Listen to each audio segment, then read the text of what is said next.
We never asked for anything, and we never got anything. We probably won't get anything unless I decide to use excessive strength and force where we would be, frankly, unstoppable. But I won't do that.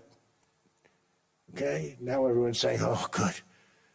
That's probably the biggest statement I made, because people thought I would use force. I don't have to use force. I don't want to use force. I won't use force. All the United States is asking for is a place called Greenland, where we already had it as a trustee, but respectfully returned it back to Denmark not long ago after we defeated the Germans, the Japanese, the Italians, and others in World War II. We gave it back to them. We were a powerful force then, but we are a much more powerful force now after I rebuilt the military in my first term and continue to do so today. We have a budget of $1.5 trillion. We're bringing back battleships. The battleship is 100 times more powerful than the great battleships you saw in World War II, those great, big, gorgeous ships, the Missouri, the Iowa, the Alabama. Because I thought maybe we could take them out of mothballs. They said, no, sir, these ships are 100, think of that, 100 times more powerful than those big, magnificent pieces of art that you saw so many times ago, that you still see on television. You say, wow, what a force. 100 times, each ship 100 times more powerful than the big battleships of the past. So that was the end of the mothball story.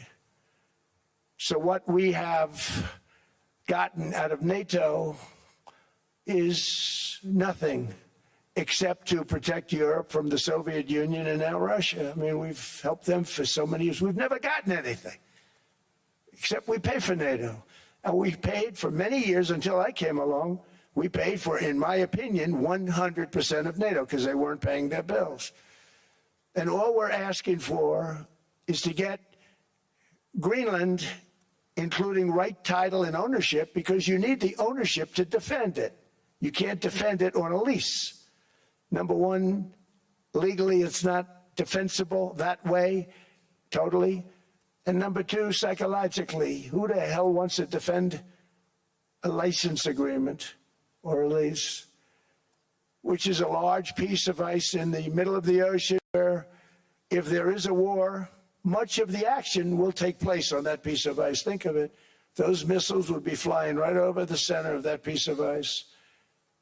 All we want from Denmark for national and international security and to keep our very energetic and dangerous potential enemies at bay is this land on which we're going to build the greatest golden dome ever built. We're building a golden dome that's going to, just by its very nature,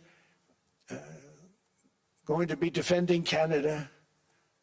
Canada gets a lot of freebies from us, by the way. They should be grateful also, but they're not. I watched your Prime Minister yesterday. He wasn't so grateful.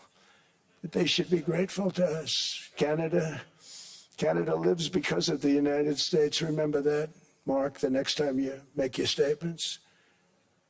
What we did for Israel was amazing, but that's nothing compared to what we have planned for the United States, Canada, and the rest of the world. We are going to build a dome like no other. We did it for Israel. And by the way, I told Bibi, stop taking credit for the dome.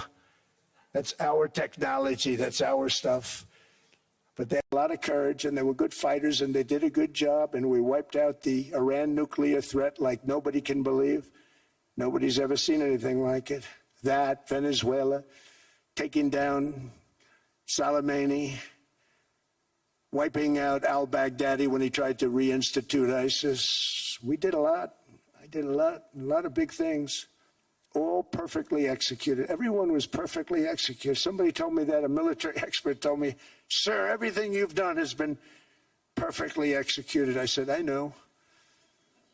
So other presidents have spent, whether foolishly or not, trillions and trillions of dollars on NATO and gotten absolutely nothing in return. We've never asked for anything. It's always a one-way street. Now they want us to help them with Ukraine. And we say, we're going to. I'm really helping, not even them. I want to see, last week, If you saw, it was 10,000 soldiers, but last month it was 31,000 soldiers died. 31,000, that's this room times, the number of people in this room times 30. Think of it. 30,000 soldiers died in 1 month. The month before it was 27,000. The month before that it was 28,000. The month before that it was 25,000. It's a bloodbath over there. And that's what I want to stop. It doesn't help the United States, but these are souls. These are young people. Look like you, look like some of you right in the front row.